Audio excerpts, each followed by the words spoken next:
mfowethu. Mhlambe yini nje ongafisa ukuyidlulisa kubantu ngomsebenzi lo osekhona okhona online ubanxenga ukuthi behambe bodlala? Hey, ngifisa nje ukubanqunga nje kakhulu ukuthi ngibonge nje lokho kule support abangwenza yona lokhu nje ngitholile okuncane noma ngenganani, kodwa-ke ngiyafisa ukuthi bekwenze bekuphindaphinde bengakiki bekuqhubeke bekwenze nje kakhulu, ngoba umsebenzi uyenza kungekho kudala nje, kungekudala nje uyenza umsebenzi uyashipha futhi nje kakhulu, hayi kancane, kakhulu. Ngiyafisa ukuthi besapothe ngayo indlela nje bengisusela ngkhona ngolelo esinye isigaba.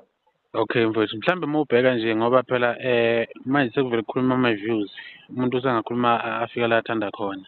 So far so ngabe ngidlala ngawo uma ngathi khona into ongathi ungayikhomba ngo-music cause uhambo lwakho selifishana kakhulu, kodwa uma ubheka nje ama-views indlela okuyiyona likhona ithemba lokuthi nawe kusasa uma ngabe uyithola ngempela indawo ey'nhliziyweni zamabhinca ukhona ongakuzuza ngomculo. Hayi likhona ithemba. Uma belingekho ithemba ngabe awungiboni ngiqhubeka. Likhona nje kakhulu ithemba, likhona kakhulu. Yeah, mfowethu siyabonga. Isitori esipositive. Mina nje engingakhuthaza ngakho ngathi usemncane. Qinisa kakhulu mfana kwethu, bese-ke nje ubekezela endimeni umculo wamaskandi uzotshelwa ngiyazi-ke mina. Nami ngokwami ngiyi-artist, kodwa-ke sathe ukuthi kunzima emculweni wamaskandi, kudinga ukuthi ukhayikhayelishe ukuqina ukwazi ukumelana nazo zonke izimo.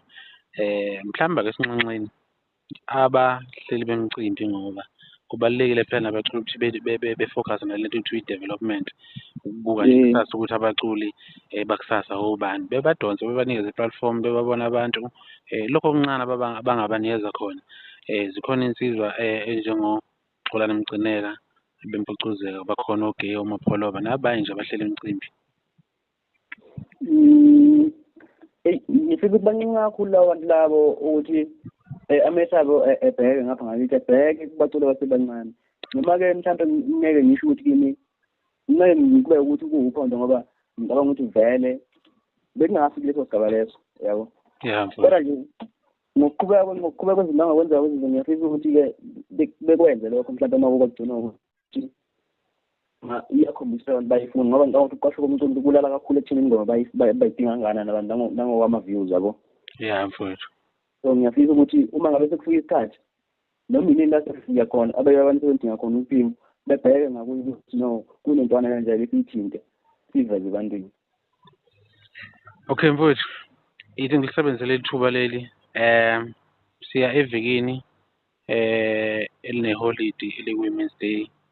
Ngiyafisa ukuthi njengensizwe esencane nje udlulisa umlayezo kubantu besifazane njengoba kuzobe kuyiholidi nabo, ungakusho nje okufisayo. Abantu besifazane? Umyalezo obheke kibo? Ubheke kibo nje. Ngaphandle kokuyithanda nokuyihlonipha akukho engingakusho kubantu besifazane. Ngifisa nje beyithande bebonke, bethandane bebodwa, ngoba inkinga abantu besifazane abathandani bebodwa.